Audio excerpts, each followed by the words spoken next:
The United States faces multiple simultaneous and competing challenges here at home and abroad. One man with keen insight on how America has dealt with past challenges is Robert Gates. He served 8 presidents of both political parties and was the Secretary of Defense under Presidents George W. Bush and Barack Obama. He was also director of the CIA under President George H.W. Bush. He's the author of a new book, Exercise of Power: American Failures, Successes, and a New Path Forward in the Post-Cold War World. And he joins me now. Secretary Gates, it's so good to see you again. And let me start with what the country is very focused on right now. And as you know, that's the treatment of African Americans. For the first time, an African American was named to head one of the military service branches. I think my question for you, as someone who served at the head of the Pentagon, is why wasn't this done earlier, and why didn't it happen under your watch? I don't really know what it is about the promotion process that has led the number of people, African-American officers, to not be as represented in the senior leadership as they are in the military service as a whole. It's clearly not a question of competence or capability, but what is it that kept colonels and brigadier generals and major generals who were African-American from moving into the most senior ranks more frequently than they have in the past? And it is a challenge, but it's one that it seems to me right now the military is taking on seriously, I think maybe for the first time.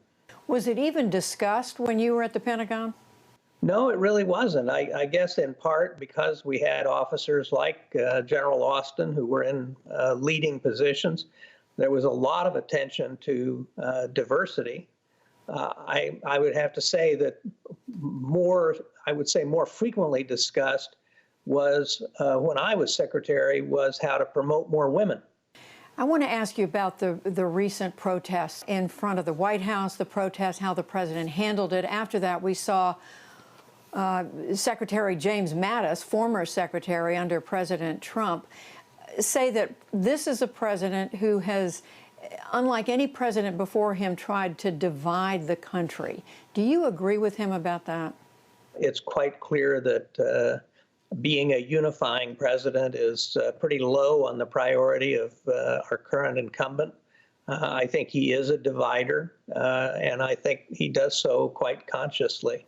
The thesis of your book, Secretary Gates, is that American presidents need to use the full range of American power, not just the military, but diplomacy, economic, intelligence, strategic communications, even cultural connections, development assistance. And you go on to say not one of the past 4 U.S. presidents has done what it takes to be a global power. You worked for 2 of these presidents at the Pentagon. Do you accept responsibility, your own responsibility for that? Expand on what you meant. What I was writing about there was that most of the non-military instruments of power available to the United States and that played such an important part in the successful outcome of the Cold War were dismantled. And some of them were dismantled by the Congress. The United States Information Agency was disestablished by Congress in 1998 under President Clinton. The U.S. Agency for International Development, they wanted to abolish, but Clinton refused, but instead tucked it under the State Department. So what I've basically argued is that all through the last 25 years or so, all of these non-military instruments of power have been allowed to weaken or wither or even disappear. And the result is that it has left the military with a disproportionate role in both decision-making and in executing American foreign policy. That, in effect, if the only tool you have is a hammer, every problem looks like a nail.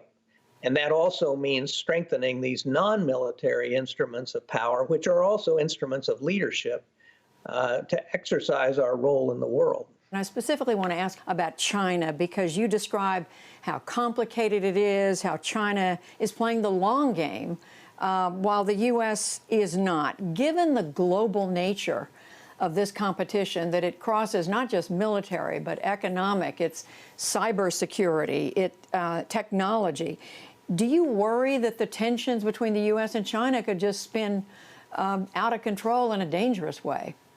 Well, I think there is that worry, especially if the Chinese think that we're kind of on the mat. If President Xi concludes that we're so preoccupied with our domestic affairs, our economic crisis, our race crisis, our financial crisis, then he may think that there are opportunities. I think we've seen this in their actions with the new law in Hong Kong. We've seen this in their aggressive actions toward Vietnam and Malaysia and the South China Sea, toward Taiwan. So I do worry about that. But the reality is, if we're smart and we're lucky, this contest with China in the decades ahead will be against the backdrop of significant military power, but will take place in the realm of non-military instruments of power, the economic, the political, all of the different characters, all the different aspects of it that you described. My worry is that we're doing nothing to strengthen those non-military instruments that, frankly, over the past number of years, they have developed to a very considerable degree. And we have no strategy for how we're going to deal with China over the long term. Two other things I want to quickly ask you about, Secretary Gates. One is North Korea. You say it was a good idea, President Trump, to make the overture, the outreach to Kim Jong-un. And you go on to say in the book that you think that the U.S. should perhaps lower our sights, bow to reality, and live with a North Korea that has limited nuclear capability. Well, I argue in the book that I favored President Trump's overture to the North and being willing to meet with Kim Jong-un because, frankly, every other effort to limit the North Korean nuclear capability over the past 25 years has failed. We need to come to the realization that the North Korean leadership is probably never going to give up their nuclear capability.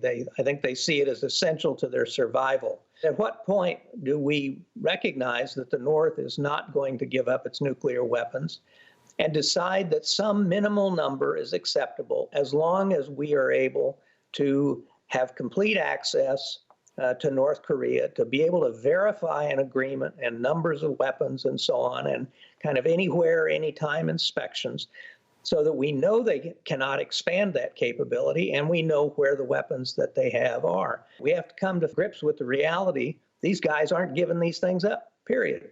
Last thing I want to ask you about is what's happening in November. You, in your last book, wrote of Joe Biden, former Vice President Biden, that he had been wrong on virtually every important foreign policy or national security issue of the last 4 decades.